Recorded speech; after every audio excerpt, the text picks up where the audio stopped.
Hi, Mikael. Congrats on the win. What did you make of the game, and how much of a relief is that one today? Yeah, I think emotionally a very tough game to play. After the 3 defeats, to come here, play in front of your crowd, and it was a match-win game. And I saw a team straight away out of the blocks really quickly, really aggressive, wanted to score, wanted to please everybody. We had a period after 20-25 minutes when we started to be a little bit shaky, didn't manage to get well enough, start to try to attack too quickly, give the ball away, and leave it an open game. And second half, I think we took control of the game again, and we should have scored many more. Can you give us an insight into how the past few weeks have been for you individually, and the pressure that you've been under and the difficulty you've had this season? Well, I must say that probably it's been the best 10-15 days I have ever had since I've been in football world. I'm not saying that they were the easiest, but probably the best. Because you have to find a purpose why you do what you do and why you have made a decision to be a football player, a coach, and all made sense and glide together in the last week or so. It's about the relationship that we have built. It's about the level of trust that everybody at the club has. It's the connections and emotionally how players react, how everybody in the team, and I'm talking about any department at the club, supports, follows, and try to improve and be positive around the situation. And yeah, you have to win football matches, but for me, that's an absolutely joy to watch how everybody was behaving around the context that we had around us. Thanks, Sam. Nick? Hi, Mikael. On the back of what you just said there, how pleased or surprised were you by the reaction when the team came out? It was a really big noise for you and the players, wasn't it? Yeah, so what I'm describing is probably what you guys don't see, what is internally, what is happening internally. And then I had doubts, I have question marks, because obviously I had to read and I had to understand and I had to reflect a little bit on different opinions and criticism. And I don't know how much they're going to be affected. I think the club has been extremely open to try to send a message across of what we are trying to do. And I had question mark, I have to be honest. But I just saw an incredible fans trying to inspire a team, trying to tell them we are ready to suffer with you and we're going to support you. And it doesn't matter, the rest, it doesn't matter. And I'm extremely grateful. I got pretty emotional to see that, because I think it's pretty difficult to see in football, and people maybe are expecting something, or they want to go in other routes and try to transmit hate or whatever. And it wasn't the case at all. So thank you so much. And at the end, some of them were singing, "We are staying up." Do you think that was funny? I didn't hear that, but it was done in the funny way. It's you have to accept it. Okay, cheers, Mikael. James?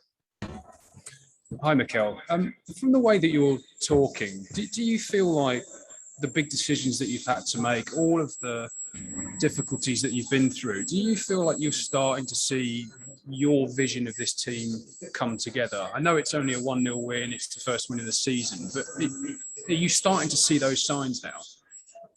Yeah, I started to see signs many months before. Obviously, today you saw a different teams with different names, with different qualities,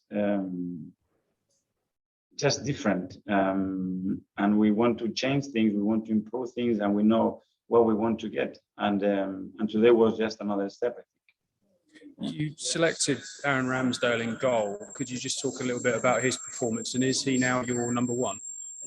I think he was terrific. He's not only what he did in the technical side, is what he transmits, his energy, his chemistry with the backline, how he reacts, his body language. I think it was top. We had two fantastic goalkeepers. Never forget what Bernie's done for us and what a good goalkeeper he is. I had to make decisions today. I believe that Aaron was the right one to do so. And like in any other position, we have to decide. And that was what it was decided today. Do you plan to rotate though, or is he now your number one? I want to see how they perform. Now we need performances and we need to win football matches. So whoever gives the better performance, whoever transmits better things, more confidence, is more reliable, is going to play. Thank you. Well done. Video? Hi, Mikael. Can I just ask your assessment on Tomiyasu and the reason you took him off after 60 minutes, whether it was pre-planned or whether it was something to do with his condition? Really positive. Just the first impression you get when you met him, it's all joy and happiness and smiles and good energy. And the moment he steps on the pitch, he's really focused, determined. He understands the role really well. I think he was really good. He was cramping. Obviously, he only trained a day and a half with us. He had to travel emotionally again, first game, and we have to take him off.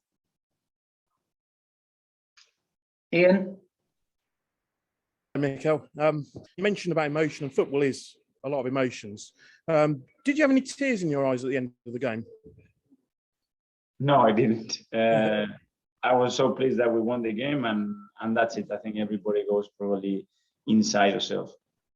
Yeah.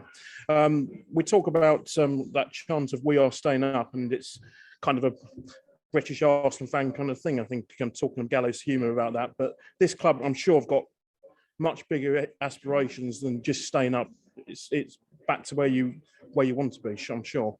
We have to aim to be the best, in this country, and be the best that we've been when we have been one of the best clubs in terms of performance and trophies that we have ever managed to do, and that's the only aim. Finally, Mark. I think a lot of us would have expected Thomas Partey to start today, but he started with Sambi Lokonga instead. I think a lot of us thought he was the best player on the pitch. Just what do you think of his performance, and can he just develop into an even better player over the course of the season?